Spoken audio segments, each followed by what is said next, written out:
Agora, Band News Manaíra, primeira edição, com Cacá Barbosa e Cláudia Carvalho. Oferecimento Armazém Paraíba, na loja, no site e no Zap.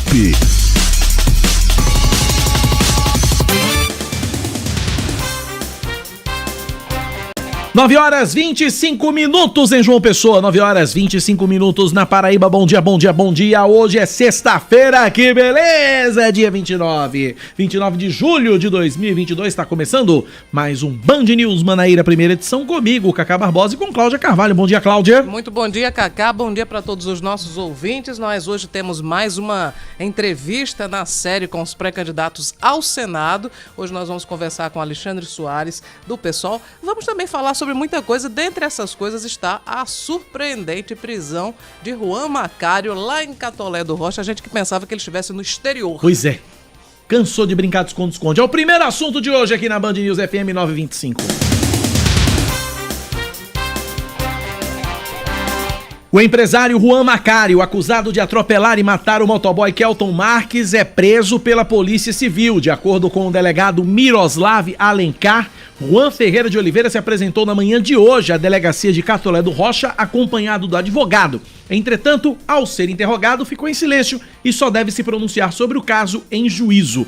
Como já existia um mandado de prisão contra ele, Juan Macário foi encaminhado ao presídio de Catolé do Rocha. O motoboy Kelton Marques de Souza, de 33 anos, foi atropelado no dia 11 de setembro do ano passado por um veículo dirigido pelo empresário a mais de 160 km por hora no retão de Manaíra, em João Pessoa. João Pessoa é a primeira capital nordestina a receber a tecnologia 5G, a internet de quinta geração que promete ser 100 vezes mais veloz que o 4G, começa a funcionar hoje na capital paraibana, também em Belo Horizonte e em Porto Alegre. A tecnologia, no entanto, só vai funcionar em celulares habilitados para nova conexão. Atualmente, de acordo com a Agência Nacional de Telecomunicações, são 67 modelos de telefones que estão habilitados. As próximas cidades a receberem o sinal vão ser São Paulo, Rio de Janeiro, Curitiba, Salvador e Goiânia. No entanto, ainda não há data para início da operação. A Anatel espera que até o dia 29 de setembro todas as capitais brasileiras estejam com 5G. A terceira vara mista de Mamanguape atende a um pedido do Ministério Público Estadual e proíbe a realização de uma vaquejada que aconteceria amanhã em Itapororoca, no litoral norte paraibano. Em caso de descumprimento, os organizadores podem ser multados em R$20 mil. De acordo com o MP, o evento não cumpre as determinações contidas no regulamento da Associação Brasileira de Vaquejada, nem atende aos protocolos de segurança sanitária de prevenção à Covid-19 estabelecidos em decreto estadual.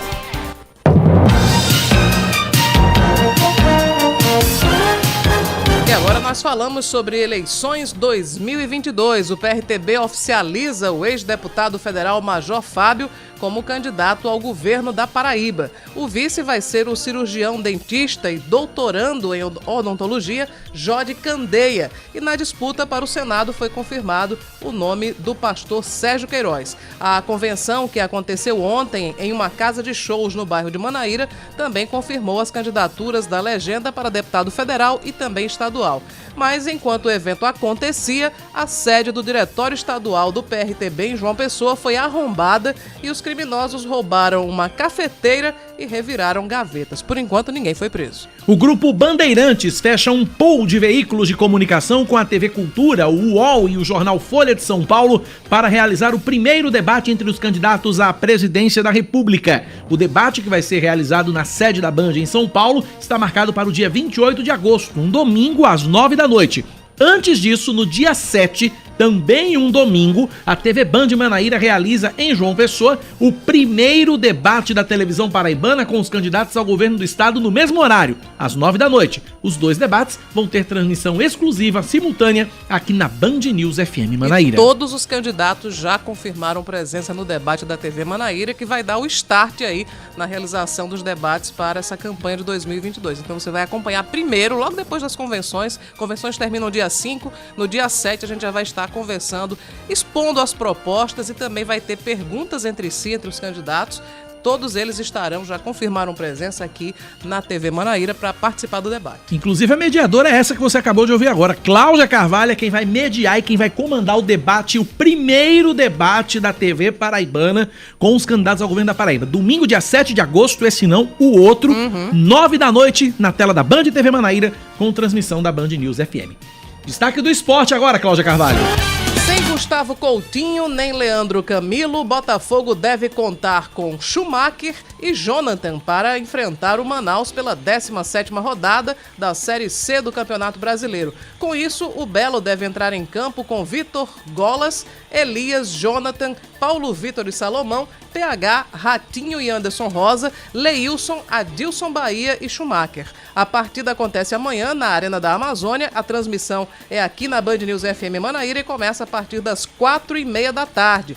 A narração vai ser de Lima Souto, reportagens de Wellington Alves, os comentários são do professor União, também João Bosco Sátiro na Central do Apito e Oscar Neto estará no plantão esportivo. Manaus e Botafogo também vai ser transmitido pela TV Band Manaíra a partir das 4h45 da tarde. 9h30. Band News. Tempo. A sexta-feira em João Pessoa deve ser de sol entre nuvens, podendo chover rápido durante o dia e a noite. Mínima de 21 graus, máxima de 28. Agora na capital paraibana, termômetros marcam 26 graus. Em Campina Grande, a semana termina com previsão de sol entre nuvens pela manhã, pancadas de chuva à tarde e tempo aberto à noite. A mínima é de 18, a máxima pode chegar aos 27 graus e na Rainha da Borborema, nesse momento, a temperatura marcada pelos termômetros é de 24 graus. 9h31 na Paraíba, 9h31. Você ouvinte participa com a gente pelo nosso WhatsApp 991119207, 991119207. Cláudia Carvalho, o que é que tem no seu calendário para esta última sexta-feira de julho, dia 29, porque agosto já é segunda-feira, Cláudia. É verdade, tá chegando. O mês mais legal do ano começa segunda-feira. Concordo, assina embaixo, concordo totalmente com você, subscrevo, né, o seu pronunciamento. Bom, hoje é dia, para os católicos, hoje é dia de Santa Marta, Cacá. E entre as datas também importantes, num dia 29 de julho, só que em 1836, era inaugurado um dos pontos turísticos mais famosos da França, o Arco do Triunfo. Lindo, lindo, lindo. Lá na Champs-Élysées, né? Exatamente. Você já esteve lá, Cláudia? Não, nunca passei nem perto. Ah, tá certo. Nunca passei nem perto da Europa.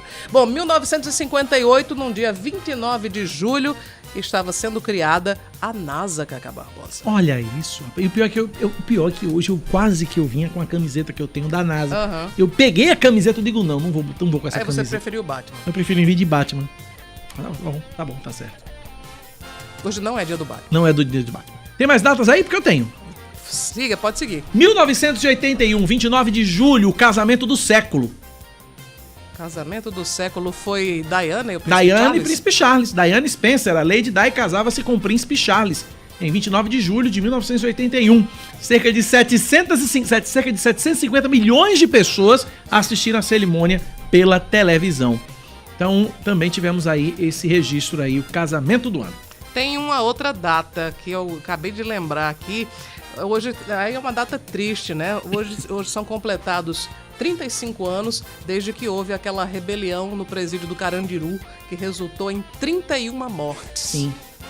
9h33, Cláudia Carvalho, boletim da Festa das Neves, cadê a Monga? O ouvinte tá me cobrando aqui. Hoje eu não tenho bom atualizações. Dia, sextou, cadê a Monga e o Trem Fantasma? Na Festa das Neves eram duas atrações tradicionais e faziam medo na minha infância e adolescência. Ouvinte final de telefone 2505 cobrando a Monga. Eu passei 2 vezes pelo Parque da Lagoa, a última foi ontem, e perguntei a 2 funcionários diferentes do parque. O primeiro me disse que a Monga deveria ter chegado ontem. Ontem eu passei de novo, outro funcionário disse, não, ela vem segunda-feira. Eu já tô achando que isso é propaganda enganosa, né? Eu tô achando que ela não vem mais, não. Enfim, segunda-feira não faz mais sentido, já tá praticamente terminada a festa. Rapaz, nosso querido Marco Piri quer levar a neta lá pra ver a Monga depois do Pilates, mas não tem jeito. Todo mundo quer saber, né? Eu fiz até uma enquete no meu Instagram e muita gente queria saber, cadê Monga? Pedi a ajuda à nossa querida Alci do Rádio Escuta da Prefeitura, cadê a Monga? Será que ela sabe? Será que a prefeitura de João Pessoa sabe onde está a monga? Pois a monga vem? Se a gente não conseguir decifrar esse mistério, aí eu vou até a administração do parque pra localizar a monga, prometo. A gente precisa esclarecer essa dúvida terrível, filosófica, hermenêutica, holística. A humanidade precisa sossegar. Precisa saber se monga vem ou se não vem. Ouvinte Fabiano Araújo dizendo o seguinte: quer se assustar? Vai no supermercado, pacote de leite é 10 conto. É verdade, aí é um susto de verdade. Aí é um susto frequente.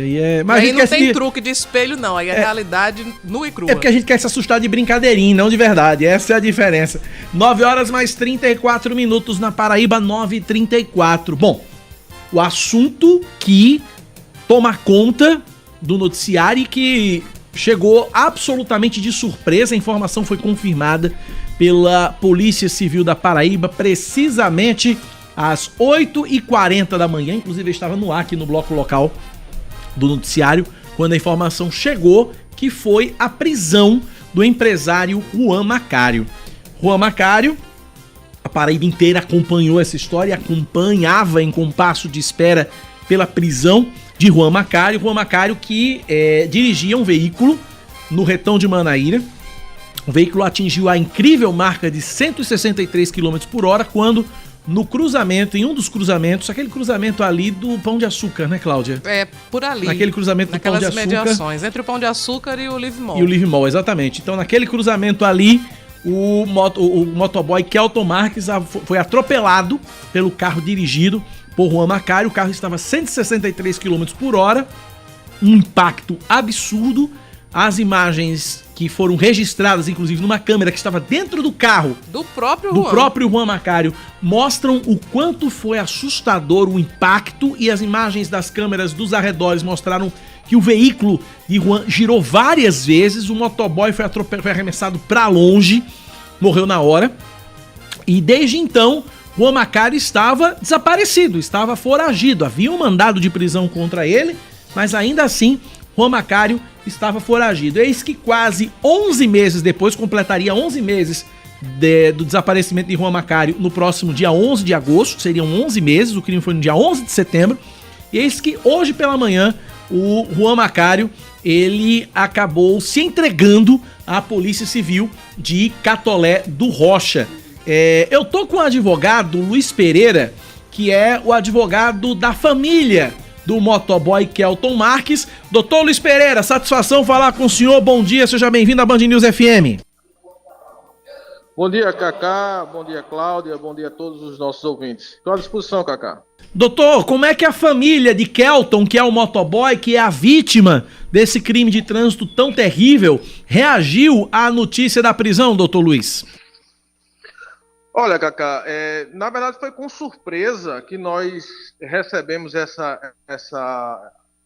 a notícia dessa prisão, porque nós acreditávamos que ele ia, de fato, se furtar como se furtou até hoje da aplicação da lei penal. Na noite de ontem, nós vimos nas redes sociais uma foto que foi publicada do advogado de defesa junto com a família, o pai e algumas pessoas parentes de Juan. Isso nos despertou a atenção, né, de que algo de novo poderia acontecer. E nas primeiras horas da manhã de hoje, nós ficamos sabendo de que ele havia se apresentado na delegacia. Então isso começa a causar na família uma sensação de satisfação, porque nós estamos caminhando para a obtenção de justiça.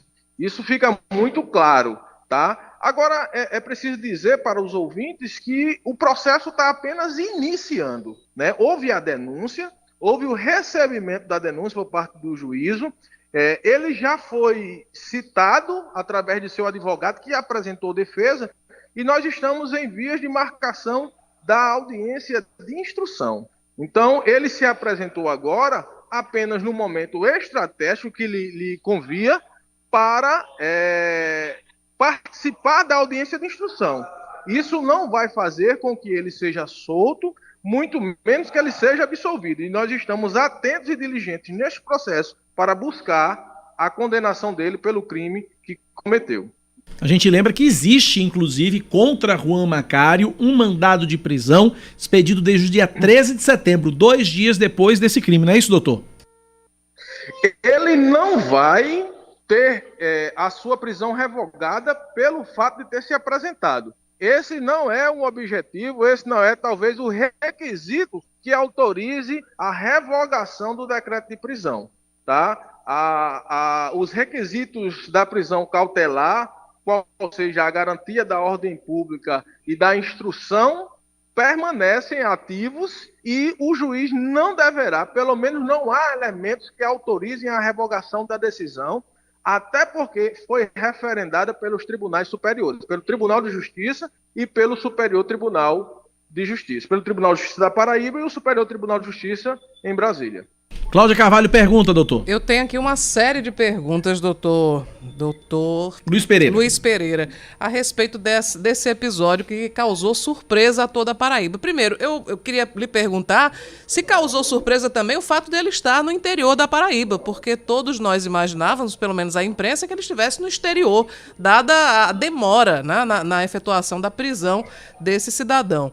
Outra coisa que o senhor já começou a falar, então não é possível que ele responda em liberdade, ele vai passar por audiência de custódia ainda hoje, tem essa previsão, e existe algum motivo estratégico para ele ter escolhido esse momento para se apresentar à polícia?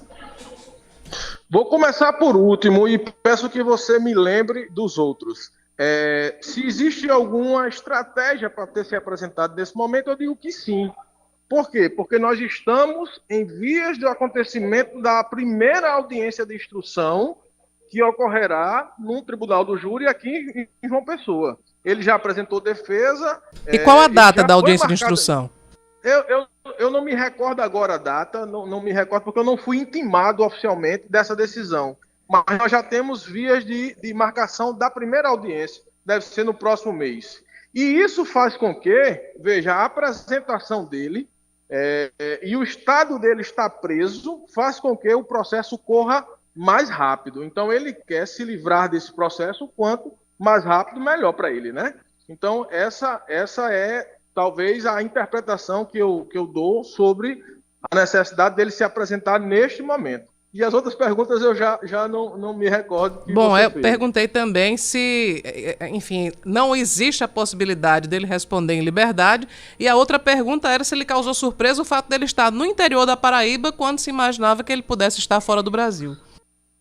Bom, sobre a surpresa, eu lhe digo que não, porque nós já tínhamos informações de que ele tinha passado pelo estado do Ceará, pelo estado de Pernambuco, estado do Rio Grande do Norte, tinha saído do Brasil, depois tinha voltado, e eu quero lhe dizer que quando a pessoa ela está fugitiva da polícia, existe um custo muito alto, um custo elevado para a manutenção nessa clandestinidade. Então, ele não pode frequentar todo tipo de lugar e nem vai frequentar todo tipo de lugar, ambiente, festa, festividade, né? Ele vai ter que consumir alimentos com uma programação, ele vai ter que consumir roupas e estar em locais com uma determinada privação. Isso leva custo. Então, ele teve que regressar para perto da família, né? E para também diminuir esses custos, ele pensou em se apresentar. Essa é uma das estratégias, né?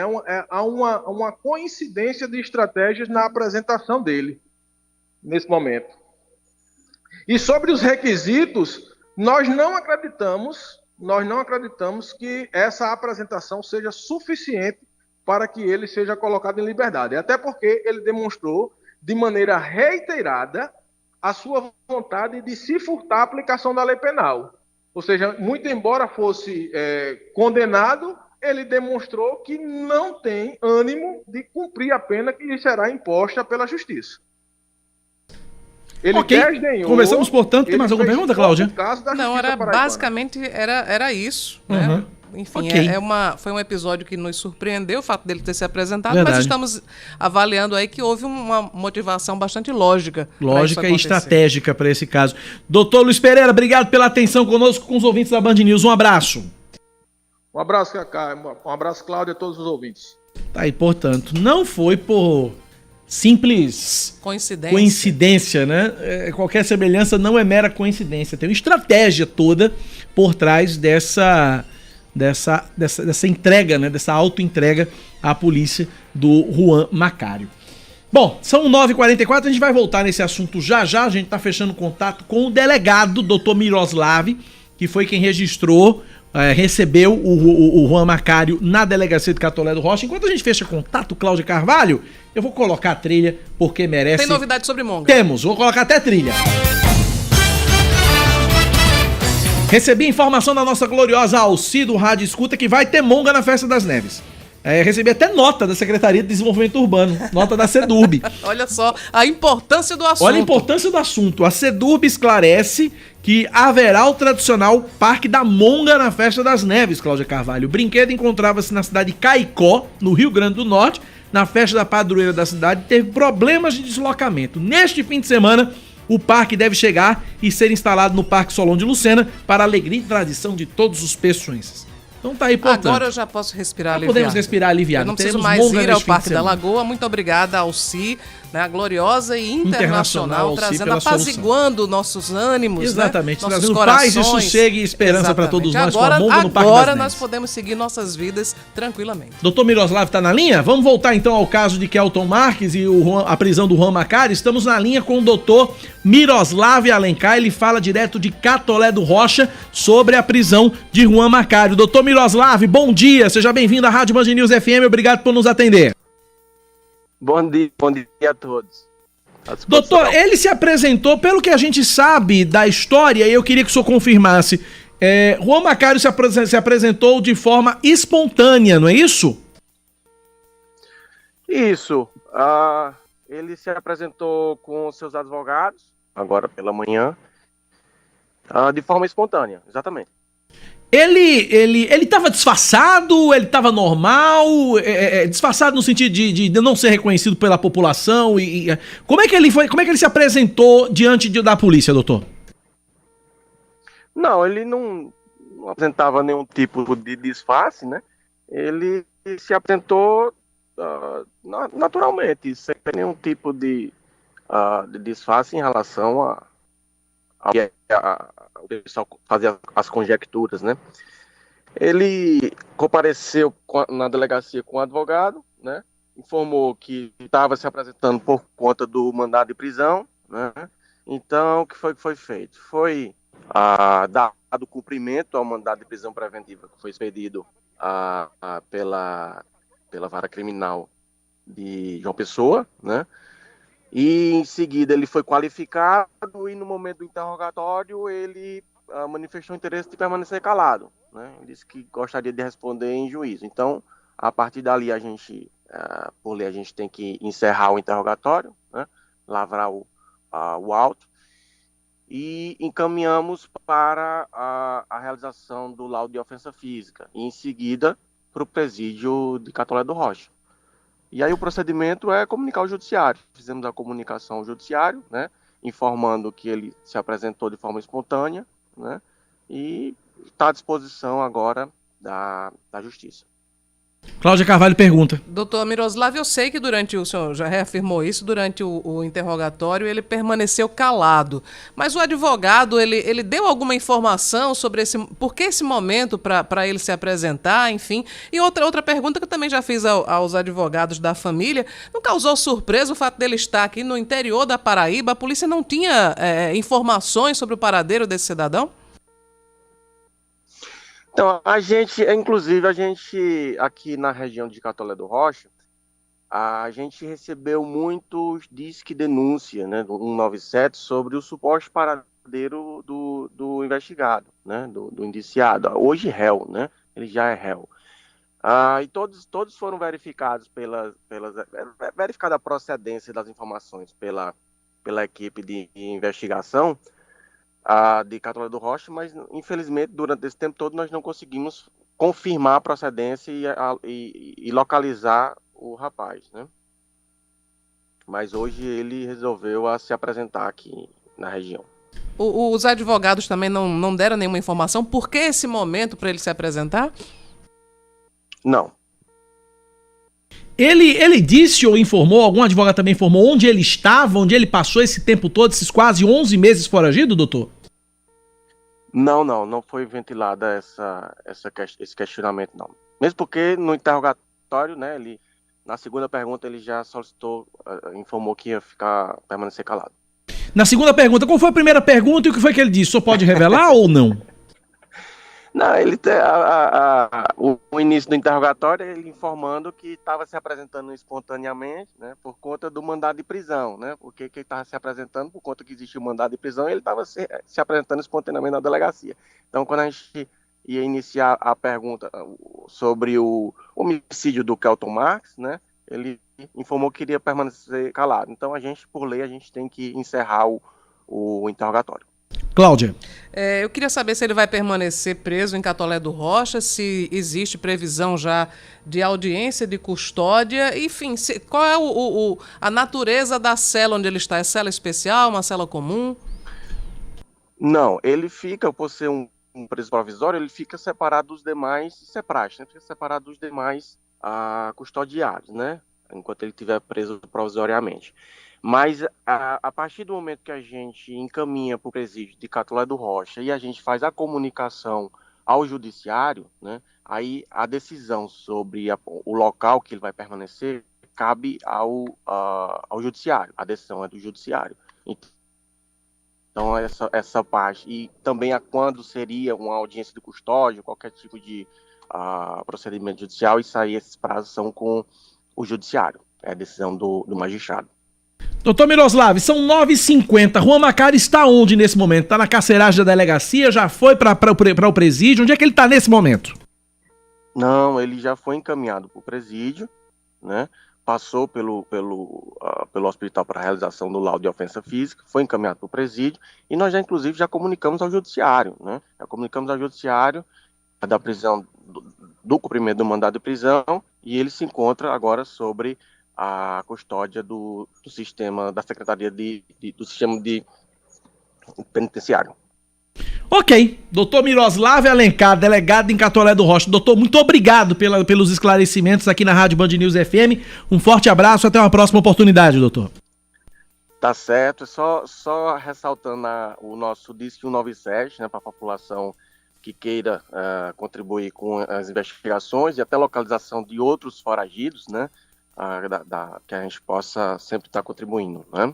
A ligação do 197 é gratuita e o sigilo é garantido. Obrigado, doutor. Um abraço para o senhor.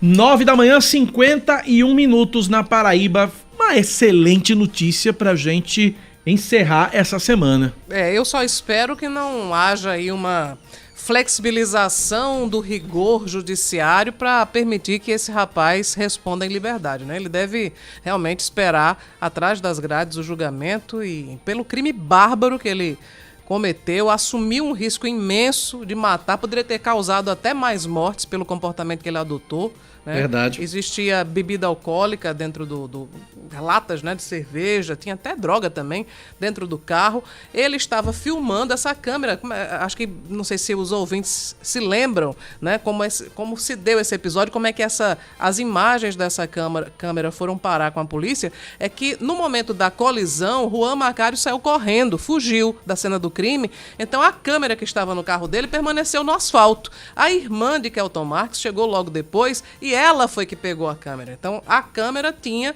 surpreendentemente, as imagens que ele estava filmando, né, o velocímetro, enfim, todo o panorama da via, do retão, enfim, desde quando ele vinha da BR-230 em alta velocidade. Quando chegou no retão, então, a velocidade aumentou muito. Então é um crime que tem que ser punido com rigor, tem que ser punido exemplarmente. O rapaz que estava trabalhando ainda naquele horário perdeu a vida, já houve vários tinha protestos. Tinha terminado as entregas, ele ia fazer a última entrega, ou tinha feito a última entrega e ia para casa. Mas era estava 4 ali, e pouca da no manhã. momento de trabalho, ainda às 4 da manhã, né? Exato. É uma rotina puxada e estava respeitando as regras do trânsito, o sinal estava aberto para ele, Isso. mas Juan Macari queimou o sinal e acabou matando o rapaz que estava trabalhando ali na melhor das intenções. Então, eu estava vendo aqui o Instagram, o doutor Luiz Ferreira disse que tinha uma foto do advogado na rede social. Pois não. Né? O advogado Genival Veloso Filho, ele realmente tem uma foto, ele publicou ontem à noite uma foto num restaurante lá em Catolé do Rocha, ele está à mesa com o pai, acho que são os irmãos de Kelton Marques, então por isso que acendeu aí um alerta da família. Foi onde de nasceu Kelton. a estratégia para que o Juan Macário se entregasse. Pois é. Não foi por mera bondade ou porque ele cansou de brincar de esconde-esconde. Tem toda uma estratégia por trás disso. Mas queira ou não, seja como for, Cláudia Carvalho, é uma boa notícia pra gente encerrar essa semana. É um sinal de que a justiça vai começar a ser feita. Vai começar a ser feita, né? Não começou ainda, vai começar. Vai começar é o que a gente espera. 9h55. Vamos falar de uma outra boa notícia? Vamos lá. 5G já está incentivando o desenvolvimento de novos produtos e tecnologias como os carros autônomos. Para se ter uma ideia, com a internet 5G vai ser possível, por exemplo, fazer cirurgias à distância, com o médico operando o paciente, por exemplo, de casa, como se os instrumentos fossem controles remotos ou de videogames. Isso, por que a gente está falando isso? Porque hoje, João Pessoa se tornou a primeira capital nordestina a receber a internet de altíssima velocidade do 5G. Entre as potencialidades do novo serviço de internet, o diretor executivo de marketing e negócios da Embratel, Marcelo Miguel, esclarece como o serviço pode ajudar até mesmo no agronegócio. Vamos ouvi-lo.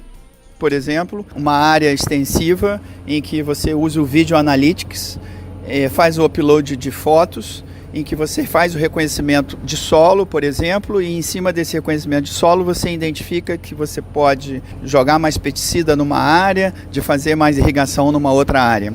Na indústria 4.0, seja ela numa siderúrgica ou seja ela numa indústria elétrica, todos em missão crítica em que o ser humano não pode nem entrar dentro de uma determinada sala, em que você pode utilizar a parte de robótica. A internet de quinta geração promete ser 100 vezes mais veloz do que o 4G que nós conhecemos. O 5G é uma nova tecnologia que só vai funcionar em celulares habilitados para isso. São 67 modelos, de acordo com a Agência Nacional de Telecomunicações. Para ativar o 5G, as operadoras precisam instalar as antenas compatíveis com a tecnologia e filtros para evitar interferências com outras faixas de frequência. São 9h56. Nós vamos antecipar o intervalo, Cláudia Carvalho, porque na sequência a gente vai entrevistar mais um pré-candidato ao Senado na nossa série de entrevistas aqui na Rádio Band News. Vamos conversar com Alexandre Soares, pré-candidato do PSOL ao Senado. Daqui a pouco, depois do intervalo. Instantes a gente volta. São 9h56 agora.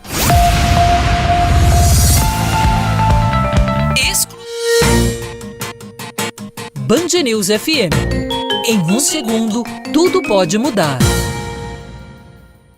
Tá cansado do seu software de automação? Vem pra Pontual, a melhor opção. Praticidade, agilidade que você tanto queria. Vem pra Pontual Tecnologia. Madeireiras e lojas de material de construção. Completo, eficiente, é a melhor solução. A gestão da sua empresa agora vai ficar em dia com a Pontual Tecnologia. Acesse o site pontualtecnologia.com.br. Siga nosso Instagram, Pontual Tecnologia. É neste domingo, na Granja Lula Lucena, grande encontro das bandas A Loba. Quem amar não trai com ele. E mais, MC Tocha, diretamente do Recife. Quero ver. Pra você curtir e dançar muito, teremos também a participação de Robertinho CL. E nos intervalos, DJ Jonathan, pra fazer você curtir e dançar. Saldão Portas Fechadas, Armazém Paraíba. É a maior venda de móveis, eletros e celular do ano. Tem o roupeiro 6 portas por 12 de R$ 79,90. A cama box casal fica 12 de R$ 39,90. Sofá 3 e 2 lugares é 12 de R$ 99,90. Bicicleta de marchas Aro 26 é 12 de R$ 55,90. Smartphone A13 de 128 GB é 10 de R$ 129,90. É o Saldão Portas Fechadas, Armazém Paraíba. Você sabe que dia é dia 14? Dia 14 é dia do exemplo, da inspiração, do apoio e da proteção.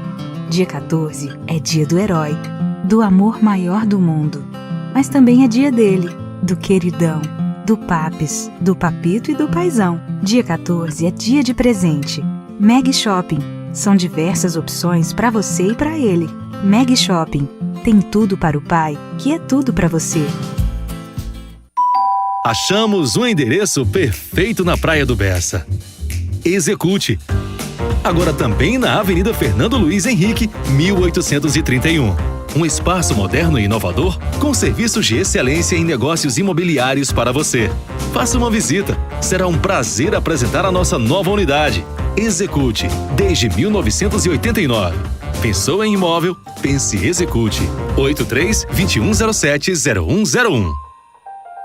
Saldão Portas Fechadas Armazém Paraíba. É a maior venda de móveis, eletros e celular do ano. Tem fritadeira da Grande por 10 de R$ 39,90. Smart TV de 32 fica 10 de R$ 129,90. Fogão automático é 12 de R$ 49,90. E o smartphone A03 com câmera de 48 mega é só 10 de R$ 89,90. É o tão esperado Saldão Portas Fechadas Armazém Paraíba. Na hora de manipular seus medicamentos, suplementos e vitaminas, conte com quem tem mais de 30 anos de experiência no mercado. Na Farmácia Roval, produzimos tudo com a qualidade e tecnologia que o seu tratamento precisa. Tire suas dúvidas e faça seu pedido no WhatsApp. Roval João Pessoa, 83987100095 ou na Roval Campina Grande, 83996240039. Farmácia Roval, transformando a saúde e a vida dos paraibanos. Pode confiar.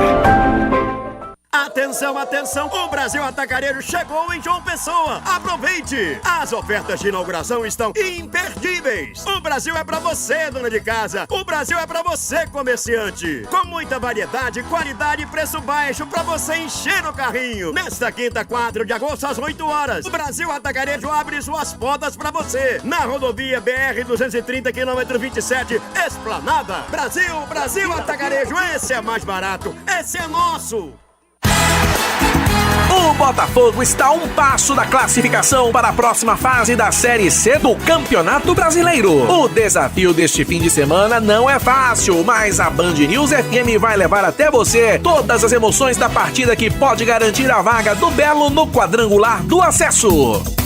Manaus e Botafogo, neste sábado a partir das 4:30 da tarde, direto da Arena da Amazônia, em Manaus. Narração de Lima Souto, comentários do Professor União, na central do apito, João Bosco Sátiro, reportagens de Wellington Alves e Oscar Neto no plantão. Cola com a gente, porque aqui na Band News FM Manaíra, no rádio, no site, no aplicativo ou no YouTube, o futebol é notícia. Futebol na Band News FM. Oferecimento Tele, internet de fibra. PixBet Saque Rápido. Aqui você joga, ganha e recebe na hora. Sacou? E Pontual Tecnologia. Empresa de software há 23 anos no mercado. Band News FM. Em um segundo, tudo pode mudar. Você está ouvindo Band News Manaíra, primeira edição. São 10 horas e 2 minutos, estamos de volta com o Band News Manaíra. Eu queria, antes de começar aqui as notícias, mandar um grande abraço para uma ouvinte extremamente especial, que é a jornalista Rosângela Marques. Opa! Está sintonizada com a gente, dizendo que está gostando muito da programação aqui da Band News. A gente agradece e gosta demais da sua audiência, Rosa. Um beijo, Rosângela. Um beijo. Quanto tempo que eu não vejo Rosângela? Um beijo bem grande. Pois é. Bom, a gente segue agora com as informações. A Prefeitura de João Pessoa prossegue nesta sexta-feira aplicando a vacina contra a Covid-19 nas crianças de 3 anos de idade com comorbidades ou deficiência e a partir de 4 anos sem comorbidades. As doses estão disponíveis nas policlínicas municipais de Mandacaru, Cristo, Mangabeira e das Praias, também nas unidades de saúde da família, no Centro Municipal de Imunização na Torre e também no Mangabeira Shopping. Apenas a população de 30 a 39 anos que precisa tomar a 4ª dose deve realizar o agendamento. Isso pode ser feito pelo site vacina.joaopessoa.pb.gov.br ou pelo aplicativo Vacina João Pessoa. Os demais públicos, incluindo as crianças de 4 anos, estão dispensados do agendamento. Mais um destaque para você. Acontece amanhã em todo o estado, dia D de multivacinação para atualização de todas as vacinas disponibilizadas pelo Sistema Único de Saúde para todos os públicos de todas as idades. O evento tem o objetivo de unir esforços para sensibilizar a população sobre a segurança e a eficácia dos imunizantes e aumentar as coberturas vacinais. A vacinação é uma das intervenções de saúde pública mais eficazes, efetivas e que salvam vidas. Com os imunizantes é possível prevenir mais de 30 doenças potencialmente mortais e proteger gerações inteiras de famílias e comunidades ao longo de toda a vida. A Paraíba registra no mês de junho a criação de 3.602 novos postos de trabalho, um saldo maior em relação ao mês de maio, que foi de 3.128. De acordo com o Cadastro Geral de Empregados e Desempregados do Ministério do Trabalho e Previdência, em junho foram 15.758 admissões e 12.156 demissões. O setor que mais contratou pessoas na Paraíba foi o de serviços, com 1.667 novos postos de trabalho formais, seguido pelo comércio, que fechou o mês com 1.028 postos. O único setor com saldo negativo foi o da construção civil, com menos 91. Em todo o Brasil, o saldo positivo ficou em 277.944 empregos criados, sendo 1.898.876 admissões e 1.620.932 desligamentos. A Polícia Civil prende um pastor evangélico condenado a 15 anos de prisão pelo crime de estupro. José Adeilson Lima Silva, de 41 anos, conhecido como Zaquiel, foi preso ontem em ação conjunta da Delegacia de Barra de Santa Rosa, na Paraíba, com a Polícia Civil do Estado de Goiás, onde ele foi encontrado no município de Santa Helena. De acordo com a vítima, ela sofria abusos sexuais desde 2008 no município paraibano de Damião, quando tinha 13 anos de idade. Em março de 2020, a então companheiro do pastor e mãe da vítima flagrou os abusos e denunciou à polícia. O homem preso deve ser transferido para cumprir pena na Paraíba. Trazendo agora uma notícia boa, a gasolina está mais barata a partir de hoje nas distribuidoras. Quem traz a informação pra gente é Leonardo Macaxeiro. A Petrobras anuncia a redução de 15 centavos no preço da gasolina para as distribuidoras. O valor vai passar de R$ 3,86 para R$ 3,71 por litro. A queda entra em vigor nesta sexta-feira. De acordo com a companhia, a redução acompanha a evolução dos preços de referência, que se estabilizaram em patamar inferior para a gasolina. Na semana passada, a estatal já havia anunciado uma redução de 20 centavos no valor do litro da gasolina, mas muitos motoristas ainda não notaram a mudança. Os postos justificam que ainda estão vendendo combustível adquirido por preços anteriores à queda.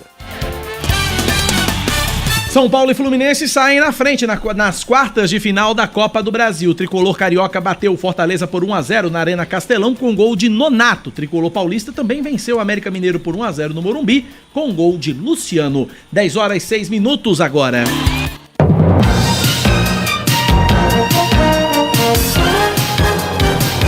10h06, seguimos com a série de entrevistas com os pré-candidatos ao Senado. Hoje é a vez de Alexandre Soares, do PSOL. Ele é professor de gestão pública e advogado há 20 anos. Ele foi escolhido na chapa do PSOL para a disputa eleitoral da Paraíba em uma conferência eleitoral na sede do partido de João Pessoa.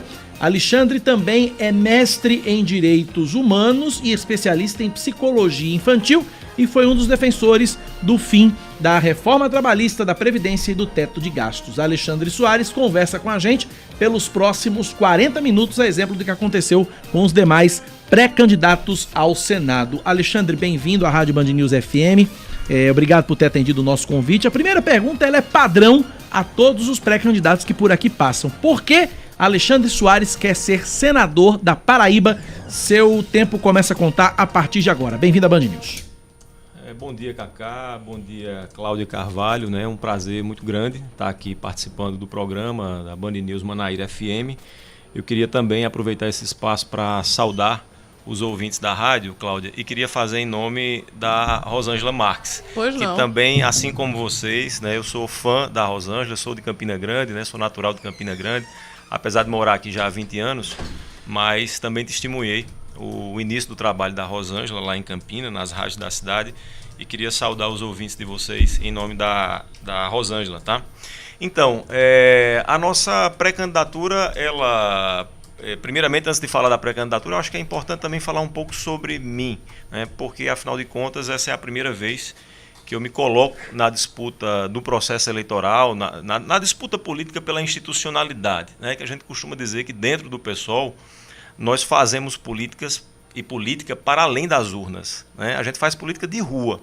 Então, a nossa militância política é diuturna, é cotidiana, é junto aos movimentos sociais, é construindo um modelo de sociedade diferente do que nós temos atualmente. Então, a minha trajetória no PSOL ela começa há 10 anos atrás e, nesse intervalo de tempo, eu tive a oportunidade de assumir algumas funções, me apropriar sobre a dinâmica de funcionamento das estruturas partidárias.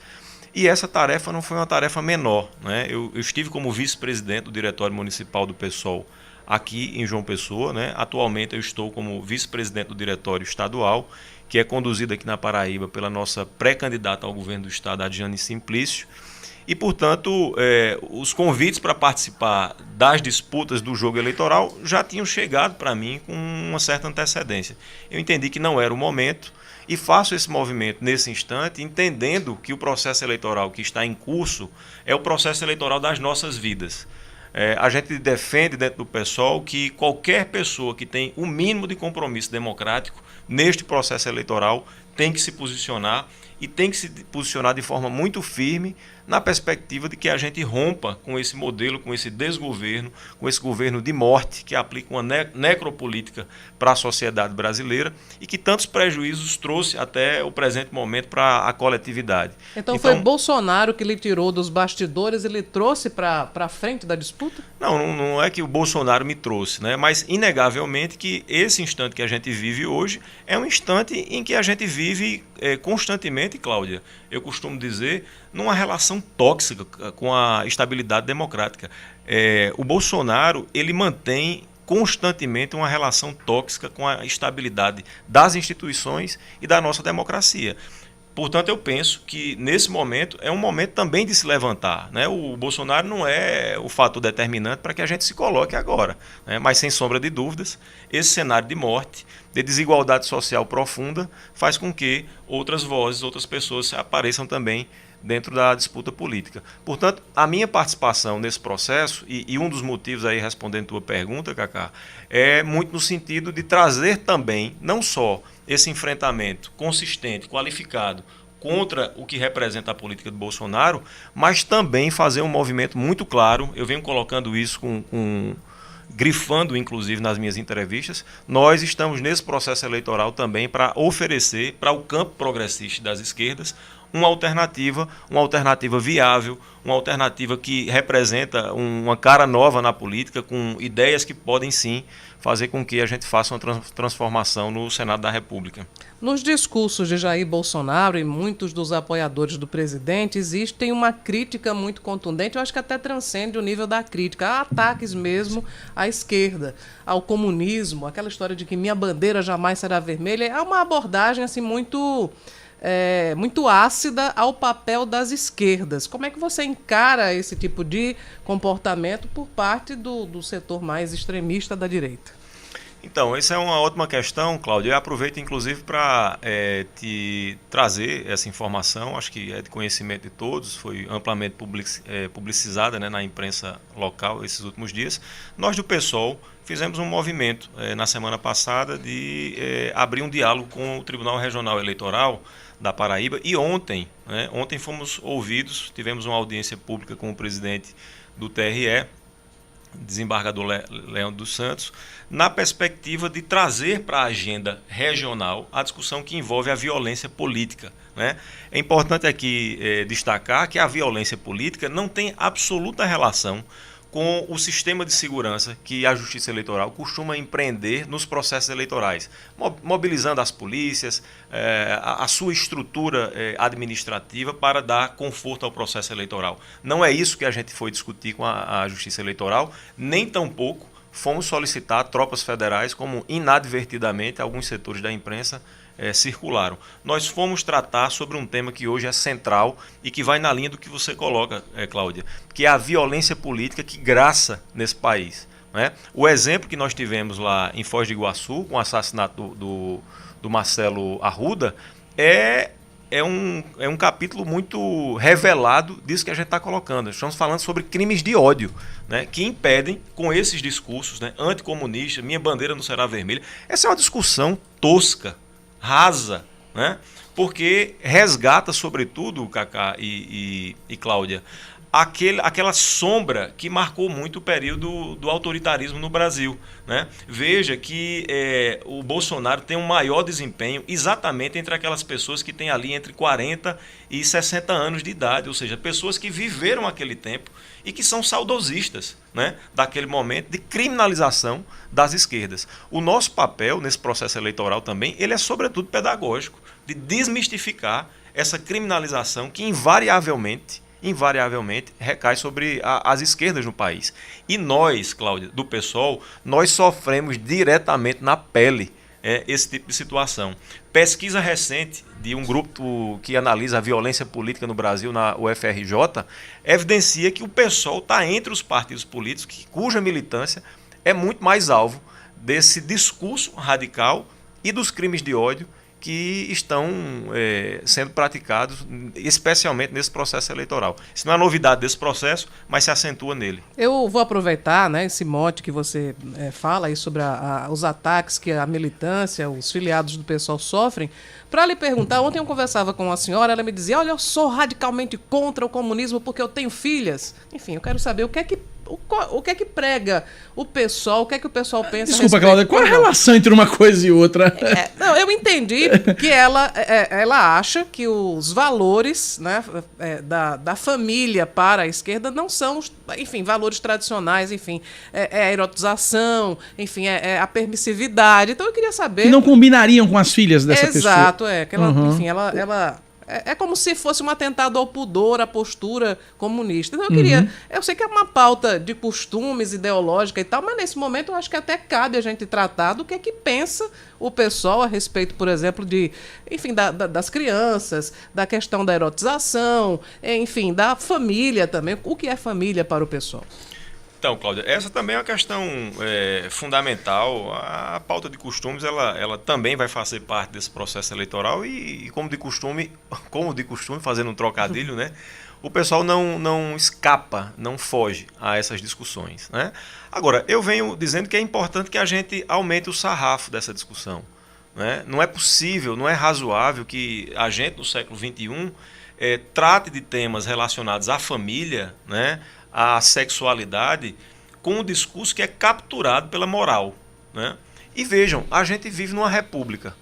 E um dos fundamentos da república é exatamente se afastar dessa moral individual e permitir que um ente, né, que nos representa, que é o Estado, sobre o palio, né, do interesse público, ele trate de questões gerais. Então não é possível se capturar as discussões que envolvem costumes, por exemplo, como a questão que envolve família, sob o ponto de vista da moralidade individual, né? A gente vê aí nesses discursos uma forte incidência também de um discurso religioso, e aí eu não estou dizendo que a dimensão espiritual, né, é complicado esses tempos, porque você tem sempre que fazer grandes explicações para que as pessoas não lhe interpretem de forma equivocada.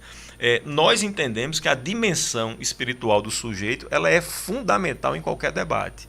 Ela só não pode capturar as decisões de Estado que envolvem uma diversidade e uma pluralidade de pessoas. Vocês não são contra a religião? Em absoluto. Nós somos a favor, na verdade, da diversidade religiosa, do sincretismo religioso e da não criminalização, né, como a gente vê acontecer nos dias de hoje, em relação, por exemplo, às religiões de matriz africana, né? Então a gente quer discutir isso. O nosso conceito de família é o conceito de famílias. Aqui eu vou me utilizar de uma definição da professora Maria Berenice Dias, né, que tem uma obra maravilhosa sobre direito das famílias.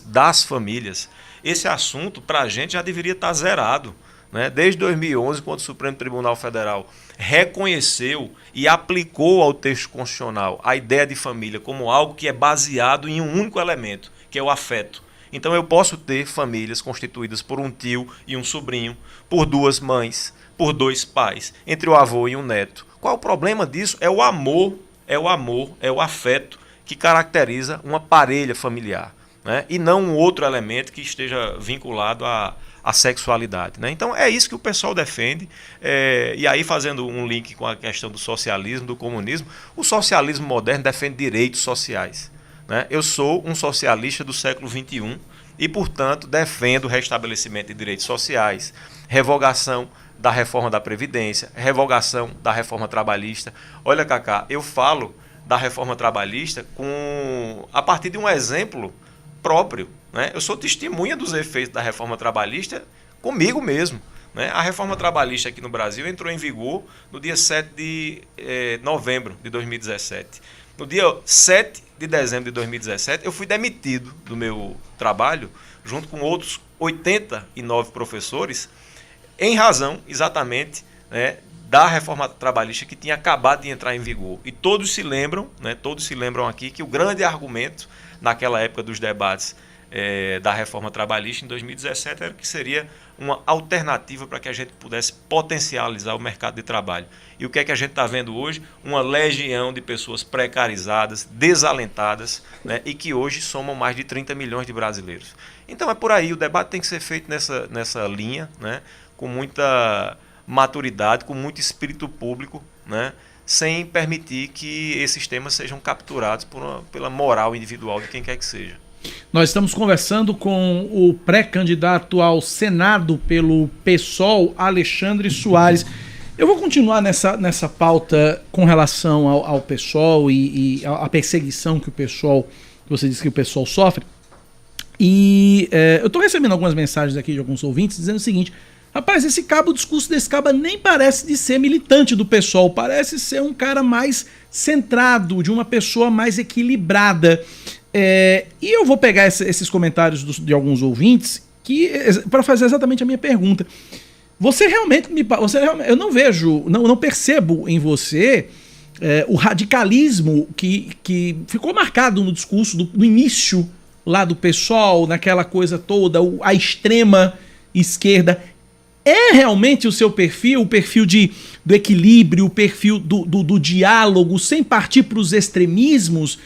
Você não se considera, por exemplo, a pessoa certa no partido errado, tomando por base os estereótipos que se criam em torno do PSOL, Alexandre?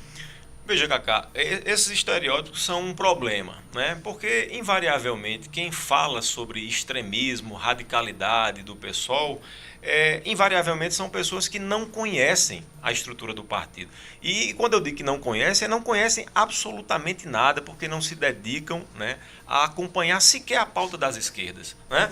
É muito comum, Cláudia, as pessoas colocarem as esquerdas numa vala comum, né? Como se houvesse uma espécie de unidade entre as esquerdas. E não há, né? Nós somos diversos, somos plurais. Nós, por exemplo, do PSOL, temos uma divergência pública com o Partido dos Trabalhadores, né? Nós fizemos historicamente oposição aos dois governos do presidente Lula, fizemos oposição aos dois governos da presidente Dilma, né? Mas nós temos clareza de uma ruptura institucional que se deu ali a partir de 2016. Portanto, ali, a partir daquele momento, o PSOL ele passa a fazer a leitura daquela conjuntura nacional e passa a se movimentar no sentido de alinhamento com as forças progressistas do país, né? Claramente, nós tivemos uma ruptura institucional no país em 2016 e isso agora é revelado por declarações feitas pelo próprio Michel Temer recentemente, né? Inclusive a presidente Dilma retrucou. Se não me engano, foi até no canal Livre da Band que Michel Temer ele deu essa informação no canal Livre. Uhum. E já na segunda-feira a presidente Dilma disse em alto e bom som: olha, não preciso dos seus acenos nem dos seus afagos, entendendo que aquela movimentação feita em 2016 em boa medida, né, reflete no que a gente está vivendo hoje, né? Então, a movimentação do PSOL é nesse sentido. Agora, eu confesso a você que eu recebo com muito agrado a alcunha, por exemplo. Não parece que não é uma pessoa radical. Olha, para mim não é um problema nenhum ser chamado de radical se a radicalidade estiver associada à defesa irrestrita de direitos, né? Que é aquilo que eu te colocava agora há pouco. O papel do socialista do século XXI é entender que nós estamos num momento de um capitalismo predatório e que a nossa tarefa, no curto espaço de tempo, é garantir direitos garantir direitos sociais. Você acha que há um equívoco na definição do que seja capitalismo, comunismo, socialismo? Equívoco que eu falo, equívoco por parte da sociedade? Sim, eu acho que a gente tem um iletramento em relação coletivo, né? E massivo em relação a esses temas. E é esse letramento que permite, em boa medida, que sujeitos como o Bolsonaro e o bolsonarismo capturem e ressignifiquem, né, e deem o seu significado meliante, né, beligerante, a termos como comunismo e como socialismo. Uma pessoa que tem minimamente, né, clareza do que significa o socialismo, né, obviamente, um trabalhador não pode se afastar do socialismo, né? Eu costumo dizer o seguinte: eu me vejo como trabalhador. Né? Eu luto pelas causas trabalhistas e luto pela extensão desses direitos em relação àqueles que também me cercam e que também se enxergam como trabalhador. Então é impossível você hoje ter um trabalhador que é expoliado. Nós não temos registro, a nossa geração não tem registro de um grau de precarização das relações de trabalho como nós temos hoje, né? Nós temos uma legião de pessoas desempregadas e precarizadas. E aí, Cláudia, eu vi atentamente, me permita, Cacá, eu vi atentamente a entrevista do candidato Efraim Moraes aqui nessa semana, né? E quando indagado, veja só, sobre a sua principal proposta no Senado da República, ele disse geração de emprego. Olha, não pode haver cinismo mais agudo do que esse.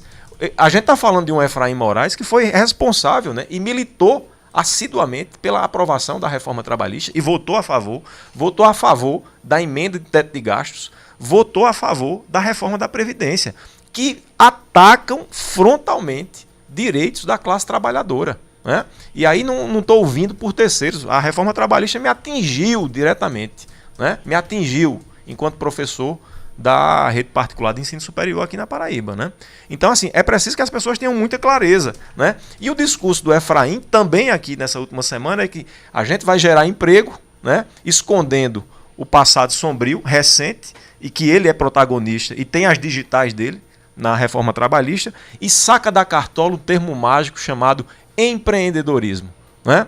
Empreendedorismo é hoje o discurso oficial, né, dessa turma que trabalhou fortemente para sacrificar os direitos do trabalhador, imaginando que todas as pessoas que estão hoje em situação de desalento e desemprego possam ser empreendedores. Você falando no assunto de emprego, o ouvinte Carlos Eduardo ele faz duas perguntas. Ele pergunta se você é a favor de mais Estado e menos iniciativa privada, quem gera emprego, o Estado ou os empresários, e ele também pede para perguntar sobre a legalização das drogas, o que é que você acha?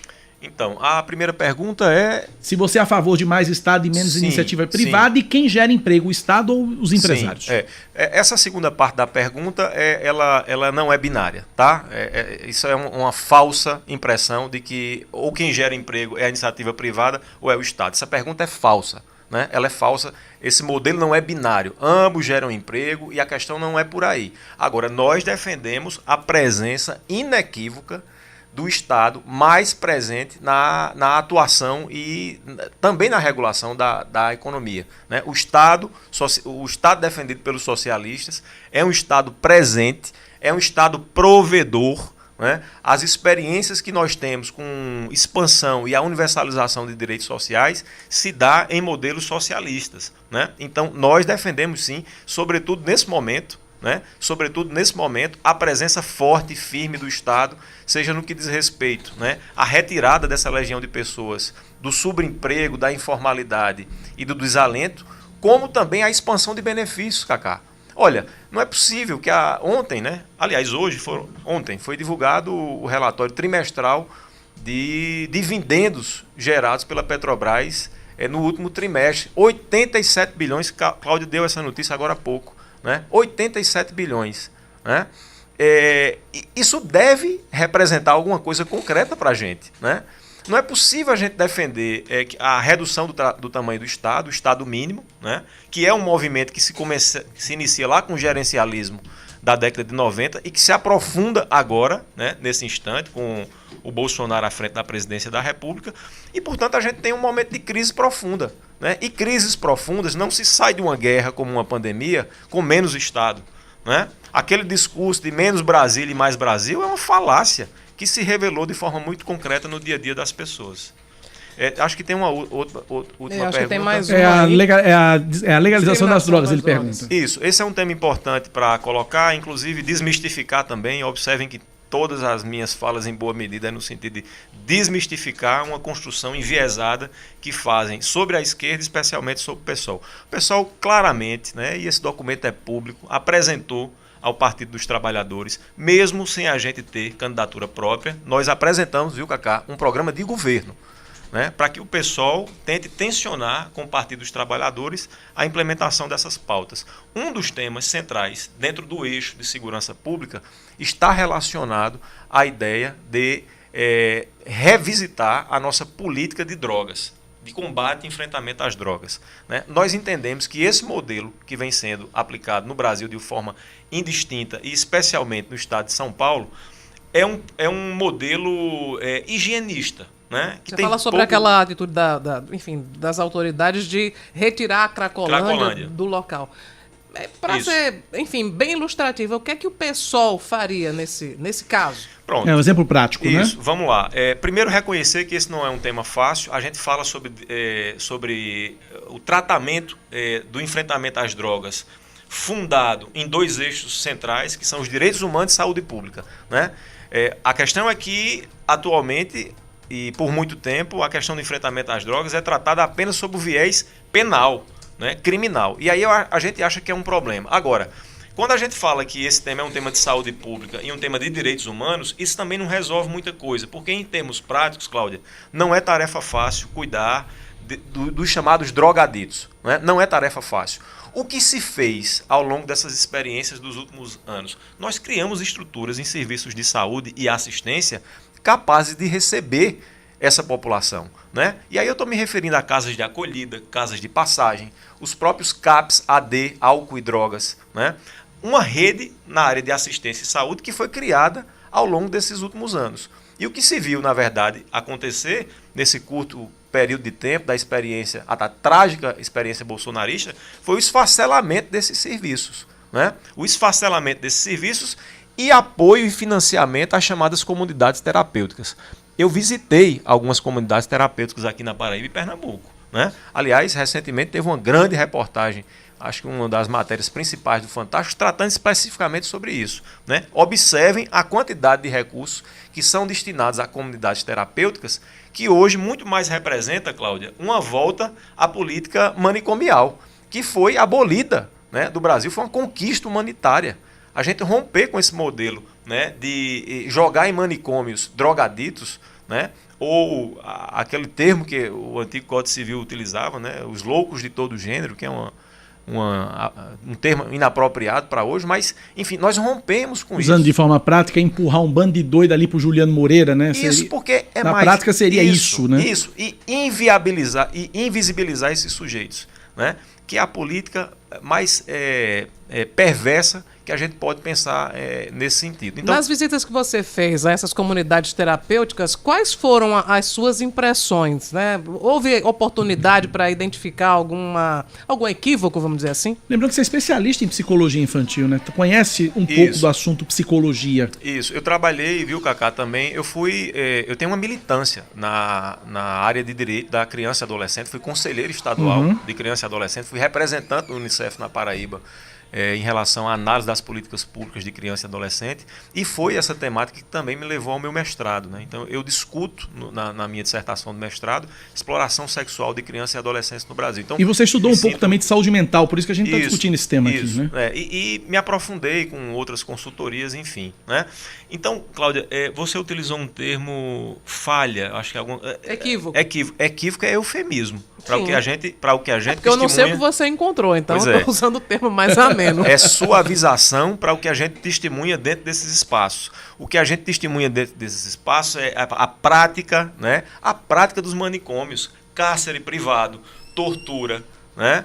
Uma vocação para uma pegada religiosa muito firme, muito dura, né? Enfim, e cujos efeitos práticos, né, na recuperação do sujeito são diminutos, né?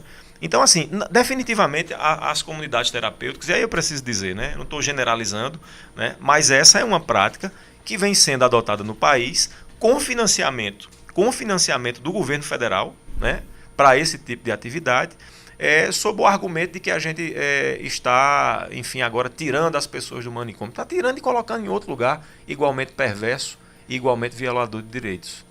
Cláudia Carvalho pergunta para o pré-candidato do PSOL ao Senado, Alexandre Soares. Eu estava acompanhando, obviamente, aqui com muita atenção o que Alexandre falava sobre um adversário, que foi Efraim Filho, que ele criticou pelo, abre aspas, cinismo, fecha aspas. Eu queria que você avaliasse os seus demais concorrentes. O que é que você acha dos nomes que estão postos? E aproveitando também que você falou sobre comunidades terapêuticas, tem um adversário seu que tem um trabalho voltado justamente para uma espécie de comunidade terapêutica, né, que é o Sérgio Queiroz, da Cidade Viva, que também tem um trabalho voltado para a recuperação de dependentes químicos. Então, Cláudia, eu venho acompanhando com uma certa atenção esse cenário que envolve os demais candidatos que estão na disputa, né? Em relação ao pastor Sérgio Queiroz, eu tenho poucas informações a respeito de sua atuação, né? Me parece ser uma pessoa que apresenta no seu discurso uma profunda contradição, uma clara contradição, né? Como é que você pode ser uma pessoa que é líder religioso, por exemplo, e relativiza um problema que é da ordem do dia hoje no país, que é a estabilidade da nossa democracia, né? Relativiza essas pessoas, esses jovens políticos que estão aparecendo na cena ou se auto-intitulando como jovens políticos para arejar a política. A gente precisa receber esses argumentos com muita, mas com bastante reserva, né? O pastor Sérgio Queiroz, eu acho que ele é, de todos os candidatos, o que apresenta mais contradições. Porque o Efraim Filho, nós sabemos qual é o pedigree dele. Nós sabemos da origem oligárquica, elitista, né? Nós sabemos que ele é produto do filhotismo, né, da política paraibana. Nada surpreende, né, nessa postura ultraliberal do Efraim, né? Mas o pastor Sérgio Queiroz, ele tem uma trajetória de uma liderança religiosa que na sua prática discursiva é absolutamente contraditória, né? Eu não me vejo, por exemplo, não me vejo como liderança religiosa, mas jamais passaria pela minha cabeça uma pessoa que vai defender o enfrentamento, a armamentação da população, relativizar os ataques sucessivos que o presidente da República provoca, né, em relação à estabilidade democrática, né? Relativizar, por exemplo, a situação que envolve a questão do desemprego, que eu acho que aí a carestia no país, né? Que eu acho que são as questões hoje de fundo que o Bolsonaro tenta encobrir, mas essa é a pauta que vai resolver essa eleição, Cacá. É a carestia, né, e a situação periclitante da população brasileira. Então, essas contradições para mim são muito claras, né, muito reveladas. O Bruno Roberto, eu tenho um pouco a dizer sobre ele, né? É uma pessoa que, aliás, se diz advogado. Devo dizer a vocês que eu nunca o vi por nenhum fórum aqui da Paraíba, milita há 20 anos, né? Nunca vi o Bruno Roberto bater um prego numa barra de sabão, né? É o eterno vice de alguém, é a eterna figura ali que fica nos braços do pai, né? E agora o pai é o Bolsonaro, né? O Bolsonaro não pode tirar uma foto sem que ele apareça ali como papagaio de pirata, mas tem pouca trajetória, tem pouco serviço, né? Tem pouca representatividade, né? No que diz respeito a Ricardo Coutinho, eu tenho respeito pela candidatura do ex-governador, né? O PSOL fez oposição aqui na Paraíba aos dois governos de Ricardo e faz oposição ao governo João Azevedo. E a candidatura do Ricardo ele tem que se mostrar viável sob o ponto de vista jurídico, né? Me parece que o candidato ele não é elegível a preço de hoje e isso reforça, Cacá, a importância da nossa participação enquanto pessoal desse processo eleitoral, dentro dessa perspectiva também da gente arejar o nosso campo progressista. Eu estou transmitindo nesse momento, aliás, desde o início eu estou transmitindo a entrevista de Alexandre Soares, como faço com todos os pré-candidatos que passam por aqui, no meu Instagram. Você pode acompanhar pelo @CláudiaCarvalhoPB. E nessa live, o Fred Carvalho está perguntando qual é a proposta do PSOL e do pré-candidato para a melhoria da qualidade de vida das pessoas com deficiência. Sim. Ótima pergunta.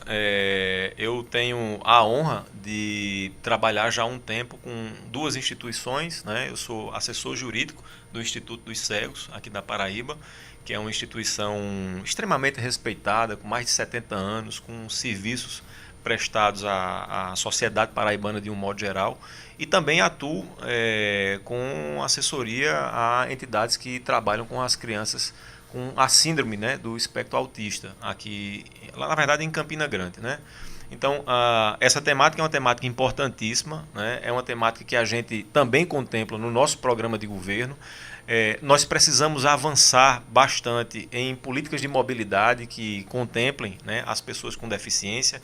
Eu, Cacá e Cláudia, participei ativamente das discussões que envolveram o plano de mobilidade urbana aqui de João Pessoa, né, fazendo pesquisa, inclusive, também relacionada ao Planmob, e um dos pontos que a gente atuou de forma muito contundente está relacionada à caminhabilidade, né? Que a gente tenha passeios públicos efetivamente adequados para a população cadeirante, sobretudo. O acesso ao transporte público também é uma pauta importante, né? Mas existem outros temas que não passam, digamos assim, no olhar geral da população, que eu acho que a gente precisa estar muito atento, que é o financiamento de políticas públicas, né? O financiamento de políticas públicas que estejam direcionadas a pessoas com deficiência. As pessoas não costumam discutir isso, né? E todo financiamento de política ele tem que ser pensado dentro de uma lógica e de uma racionalidade tão importante quanto o reconhecimento de direitos, né?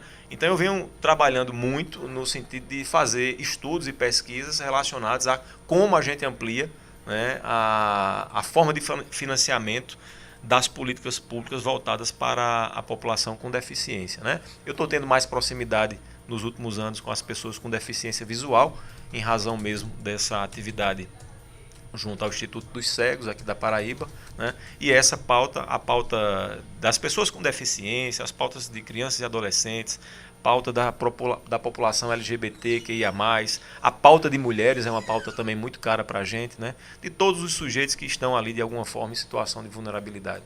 Alexandre, como é que o pessoal trata a questão combate à corrupção? Então, Cacá, eu preciso colocar uma questão que eu acho que é importante, né, sobre o tema corrupção, e eu tenho muito alinhamento com o que sustenta o professor Gessé de Souza, que eu acho que é quem hoje fala melhor sobre a importância do tema corrupção e a estatura que a gente deve dar a esse tema, né? O professor Gessé de Souza, ele diz em outras palavras o seguinte, né, que a sociedade brasileira não discute a grande corrupção no Brasil, que é a corrupção do mercado financeiro, né? O mercado financeiro, ela é, em boa medida, a expressão maior do capitalismo, que drena suas economias, que pratica taxas de juros que assaltam a economia popular diuturnamente, né? Mas nós preferimos discutir a corrupção do setor público, né? Nós não discutimos a corrupção no âmbito privado, e essa é exponencialmente, Cláudia. Se a gente for comparar o impacto, por exemplo, da drenagem do sistema financeiro, do mercado de capitais em relação às economias populares, essa é uma discussão que não tem sequer comparação, né? Mas a gente continua e insiste numa discussão sobre corrupção moralizante, né? Moralizante, em torno da corrupção no setor público. Então, essa é a primeira questão que eu acho que eu gostaria de pontuar, né? Mas você também defende o combate à corrupção no setor público, né? Sem a menor dúvida, sem uma letra a mais nem a menos. Nós defendemos. Agora, é preciso também que a gente não descuide desse olhar, né? Vou usar então o termo que você usou aqui. Você está elevando o sarrafo da discussão também no combate à corrupção. É problematizar essas discussões, porque, em boa medida, o que alijou, o que retirou do processo eleitoral, afora também a corrupção no âmbito do Poder Judiciário, que foi materializada lá em 2018, ao retirar o presidente Lula da disputa, o grande tema era o quê? Era corrupção, que o professor Gessé de Souza chama a corrupção dos tolos, né? A corrupção dos tolos, porque a gente fica ali debruçado e dedicado a violações, a descumprimento de regras contratuais, superfaturamento de contratos, quando na verdade as grandes questões, né, que envolvem corrupção não são debatidas nem são discutidas, né? Então, o combate à corrupção no setor público nós defendemos, nós entendemos inclusive, Cláudia, que se aprofundou muito o sistema de fiscalização e controle, sobretudo no período dos governos do PT, né? Nunca a Controladoria Geral da União, nunca o Tribunal de Contas da União, nunca o Ministério Público Federal teve tanto espaço para desenvolver suas atividades né, de fiscalização e controle, como tiveram ali entre os anos 2010 até 2018, né? Mas, obviamente, que essa discussão que envolve corrupção é uma discussão que está na centralidade do debate, mas eu penso que a gente precisa aumentar o sarrafo mesmo, né? E com honestidade discutir esses temas, aperfeiçoando os sistemas de controle, né? Melhorando o sistema de fiscalização do setor público, né? Eu tenho também uma trajetória de atuação nessa área, né? Eu atuei durante 15 anos como advogado de diversos municípios aqui na Paraíba, de diversos gestores públicos, junto ao Tribunal de Contas da União e também junto ao Tribunal de Contas aqui do Estado, né? E reconheço, sim, a importância desse tema e do aperfeiçoamento dos mecanismos de controle e de fiscalização. São 10h44, faltam 3 minutos e meio para a gente finalizar essa entrevista. Eu queria deixar essa última pergunta para Cláudia Carvalho antes das considerações finais do candidato. Tá, eu queria perguntar sobre a convenção do partido, que vai ser amanhã. Você já definiu os seus suplentes. Queria que falasse sobre a convenção e também sobre o perfil desses suplentes. Perfeito, Cláudia. De fato, a nossa convenção será amanhã, né, dia 30, no Sintep, às 15 horas. Será um momento festivo, um momento de congraçamento entre a Federação PSOL e Rede, né? Ressaltar também que os companheiros da Unidade Popular que estão na chapa majoritária, né, como vice da nossa candidata Adjane Simplício, também estarão presentes. Então será um momento de festa, um momento em que as nossas pré-candidaturas serão chanceladas na convenção. Eu tenho muito orgulho, Cacá e Cláudio, de estar representando o PSOL na Paraíba nesse processo eleitoral. Como eu disse, isso não é um processo eleitoral qualquer, é o processo eleitoral das nossas vidas e o pessoal vai firme e forte, né, lutar por essas vagas. Em relação aos nossos suplentes, eu estou aqui acompanhado, né, meu fiel escudeiro anda sempre comigo e está contribuindo muito, construindo junto essa candidatura, o servidor público do Tribunal de Justiça da Paraíba, Celso Batista, né, e também na nossa suplência o professor, né, Cizenando, lá de Campina Grande. Também, Cizenando Leal também está na nossa suplência, né, na chapa para o Senado da República. Essa construção foi feita de forma coletiva, com várias correntes do partido, né? Ninguém aqui está financiando campanha do candidato principal, né? É fruto, essa construção, de um amplo debate entre as nossas correntes no pessoal aqui da Paraíba. Bom, ainda tem 2 minutos. Eu queria que você falasse em 1 minuto, porque o minuto final eu quero deixar para suas considerações finais, já que você tem um professor como suplente. Queria que você falasse um pouquinho sobre educação. O que é que você pensa? Isso. A gente também vem vivendo na educação pública no Brasil um momento terrível, né? Eu também sou professor dos institutos federais. A gente vem passando, Cacá, por um momento muito difícil de cortes de bolsas de pesquisa e atividades de extensão, né? Eu, enfim, com frequência tenho que dar notícia a estudantes meus em relação a corte dessas bolsas, né? Há um capítulo também trágico desse momento de discreto da educação pública no Brasil, que é a questão de perseguição de professores, né? Perseguição de professores, onde já se viu isso, né? O governo federal vem maciçamente apostando, né, nesse tipo de política. Não se faz expansão, né, das nossas universidades, não se tem notícia de uma única universidade federal criada nesse governo, nem um único instituto federal, né? Então é um problema seríssimo.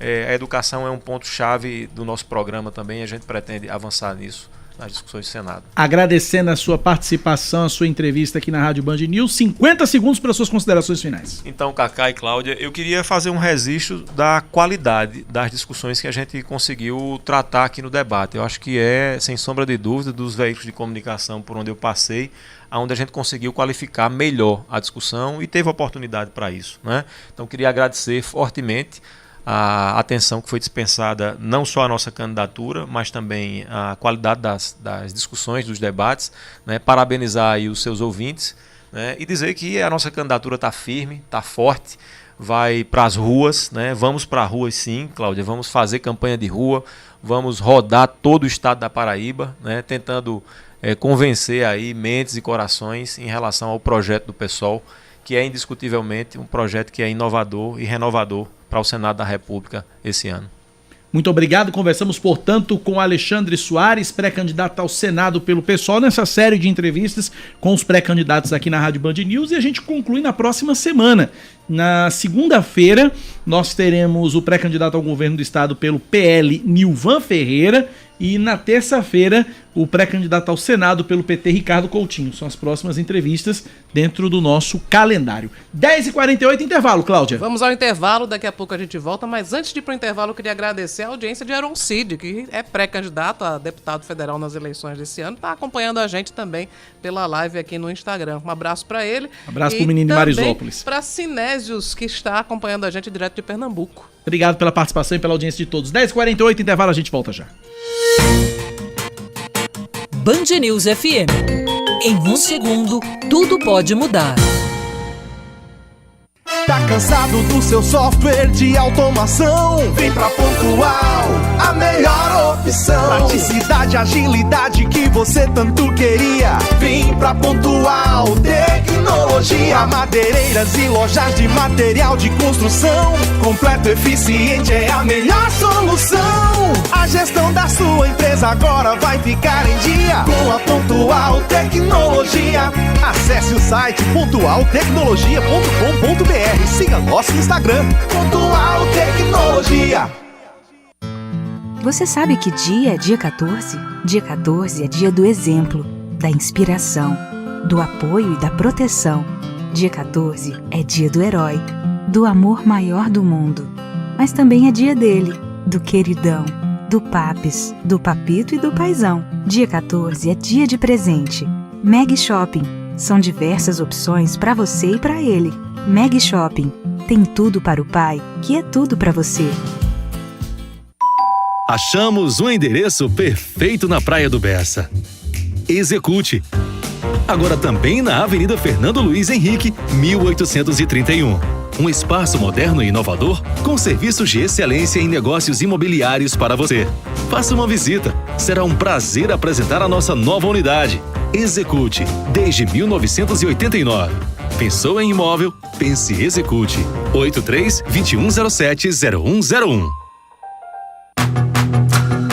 A melhor opção em pneus agora é também a sua melhor opção em centro automotivo. Mascarenhas Pneus. Alinhamento, balanceamento e revisão completa do seu carro. Tudo com qualidade e segurança de quem atua há mais de 20 anos no mercado. Na compra do seu pneu, ganhe o balanceamento e a montagem dos pneus do seu carro grátis. E se preferir, pode fazer um checklist completo gratuito. Venha conferir. Agende seu serviço. 3576-4100. Mascarenhas Pneus. O meu Auto Center. Na Avenida Beira Rio, número 877, Torre. Em frente ao Banco do Brasil. 3576-4100. Esse é o forró da alegria. O Brasil Atacarejo chegou. Brasil. É arraiar da economia, mais barato todo dia. Vem correndo aproveitar.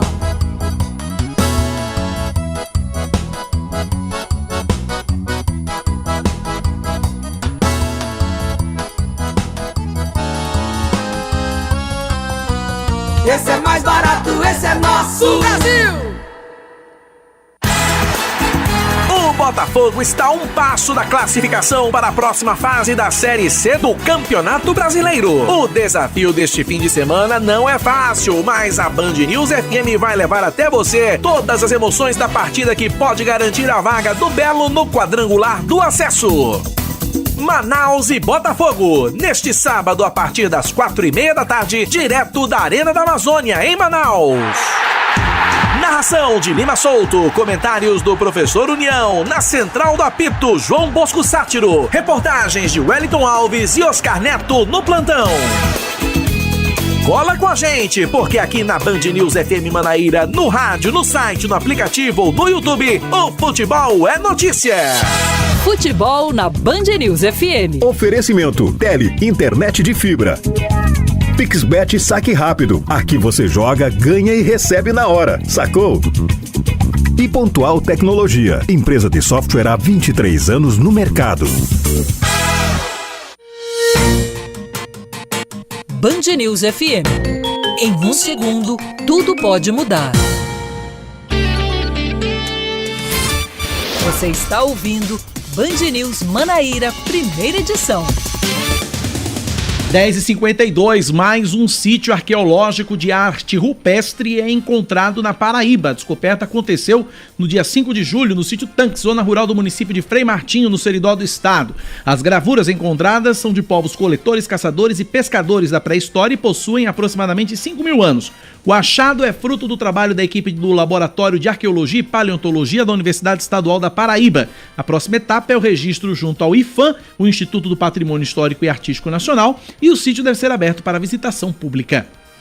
2 irmãs em condições análogas à de escravidão são resgatadas na Paraíba durante a Operação Resgate 2 do Ministério Público do Trabalho.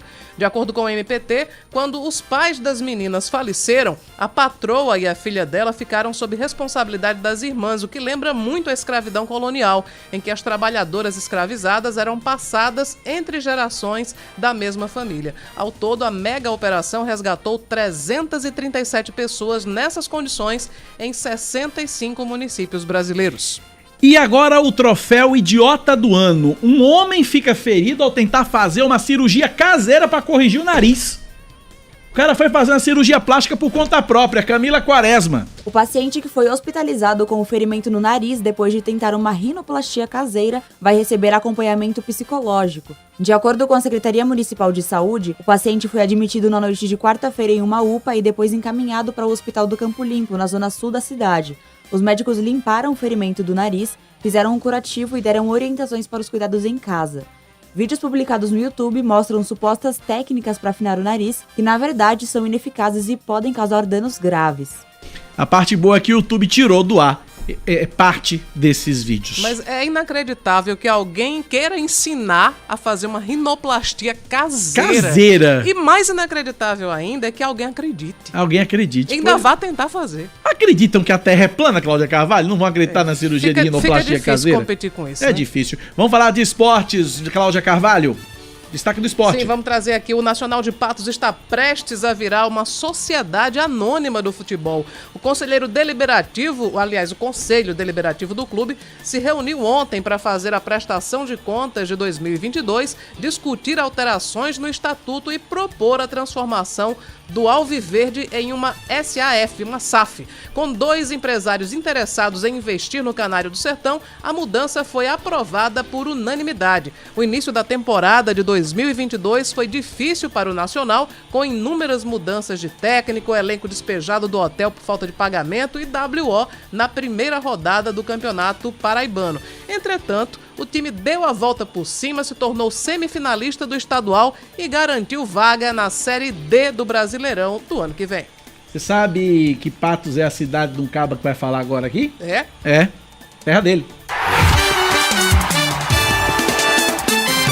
Futebol com Lima Souto. Oferecimento Pontual Tecnologia. Empresa de software há 23 anos no mercado. Saiu de Patos para ser o maior grito de gol do Brasil. Lima Souto, bom dia, meu irmão. Grande abraço, valeu, Cacá. Com muito orgulho, viu? Sou patoense, aquela cidade quente, gostosa. Morei 18 anos, né? 18 anos na cidade de Patos. Que alegria, viu? Um abraço forte pra você, Cacá Barbosa. Alô, Cláudia Carvalho. Alô, Leandro Oliveira. E aos milhares de ouvintes acompanhando o Band News Manaíra, primeira edição, na manhã desta sexta-feira, né? Sexta-feira gostosa, pra gente entrar no clima do esporte. Olha, amanhã, que jogão é o Belo em campo. E quando o Belo está em campo, tem a equipe em campo da Band News FM Manaíra. A partir das 4h30, a pré-jornada, porque a bola vai rolar 5 da tarde no horário de Brasília, né? 16 horas lá, viu? 4 da tarde lá vai estar naquele sol de 31 graus, a temperatura prevista para o jogo de amanhã entre Botafogo, que vai encarar o Manaus. O Manaus está na 13ª posição com 21 pontos. Querendo entrar no G8, né? E o Botafogo está na 5ª colocação, o Botafogo da Paraíba com 27 6 pontos na competição. Então o Botafogo tem um importante compromisso, somar mais 3 pontos e, se depender dos adversários, quem sabe aí selar sua classificação. Eu acredito numa grande vitória, vai ser 1-0 para o Botafogo da Paraíba, esse vai ser o meu placar.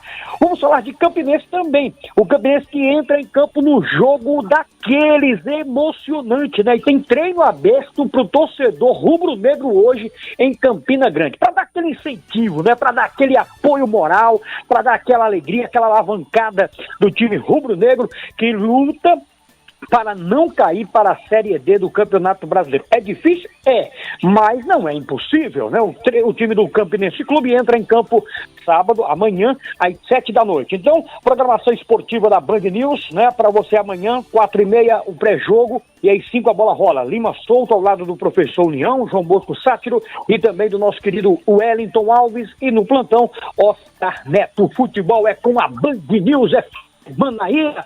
Tá certo, Cacá? Um abraço para você, bom final de semana e até amanhã na grande jornada esportiva Manaus e Botafogo na Band News FM Manaíra, Cacá Barbosa. Um abraço, Lima, valeu, bom fim de semana, boa transmissão amanhã, inclusive amanhã Manaus Botafogo é o jogo da TV Band Manaíra. Sim. A partir das 15h45. Então qual é a minha ideia? Você liga a TV na Band TV Manaíra a partir das 4h45 da tarde, liga o rádio aqui na Band News FM às 4h30, e aí quando o jogo começar às 5, você bota a TV no mudo e fica ouvindo a narração do Lima Souto, que é muito mais emocionante.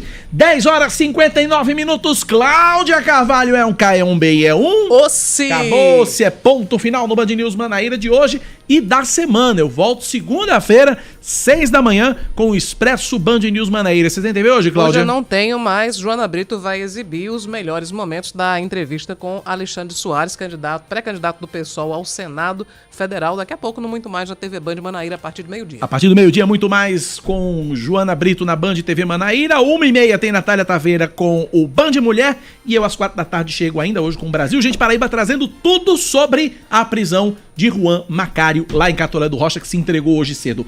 10h59, até amanhã não, até segunda, Cláudia, bom fim de semana. Bom fim de semana pra você. Eu queria registrar nesse finzinho a reclamação do contabilista João Alberto, dizendo que é um absurdo cobrarem R$350 ou R$450, dependendo da atividade econômica, quando se abre uma empresa aqui em João Pessoa pelo alvará de funcionamento. Ele diz que no Rio Grande do Norte não é cobrada essa taxa há muitos anos. A vida do empresário é difícil. Valeu, gente, abraço pra todo mundo, vem aí o Band News Station. Tchau. Você ouviu Band News Manaíra.